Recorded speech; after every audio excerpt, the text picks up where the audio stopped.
আমার মনে হয় আজ থেকে প্রায় 50 বছর আগের ঘটনা হবে, আনুমানিক 2-4 বছর, বেশ কম হতে পারে।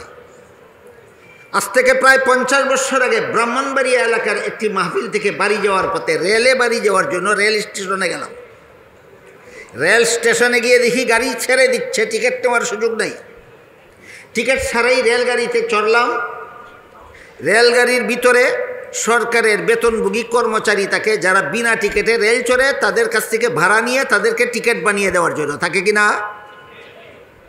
আমি তাকে গিয়া বললাম, ভাই গাড়ি ছেড়ে দিয়েছে, আমি টিকিট নিতে পারিনি, আপনি দয়া করে আমাকে একটা টিকিট বানিয়ে দিন, আর যা ভাড়া হয় আমার কাছ থেকে নিয়ে নিন।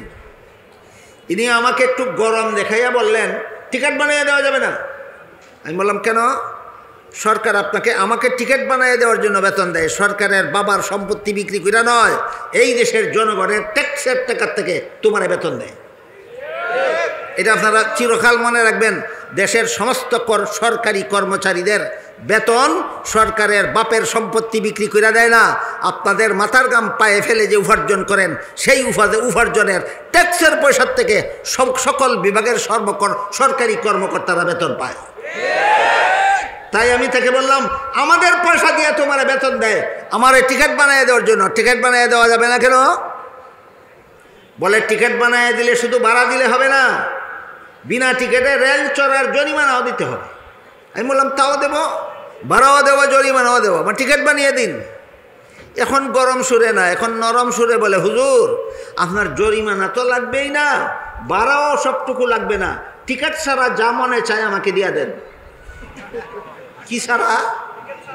আপনারা বলুন, টিকিট ছাড়া যা মনে চাই দিয়া দিলে সরকারি তহবিল মানি জনগণের তহবিল, সরকারি তহবিল মানি যাবে জনগণের তহবিলে না তার পকেটে থাকবে?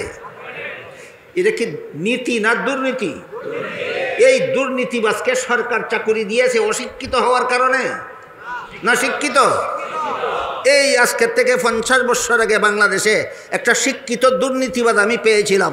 বর্তমানে বাংলাদেশে কোনো শিক্ষিত দুর্নীতিবাজ নাই।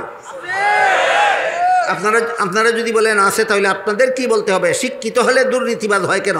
কারণ সে যেই শিক্ষা গ্রহণ করেছে, এই শিক্ষা আল্লাহর কাছে কি জবাব দেব, এই অনুমতি জাগায় না।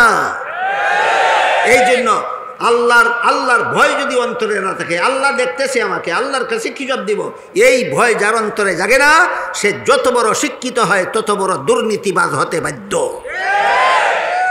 তাই জিবরিল যখন জিজ্ঞেস করলেন নির্ভেজাল ইবাদত কোনটা, রাসূল বলেন নির্ভেজাল ইবাদতের মূল কথা দুইটা, একটা হলো আল্লাহ সর্বদা তোমার সামনে আছেন, আর একটা হলো তুমি সর্বদা আল্লাহর সামনে আছো।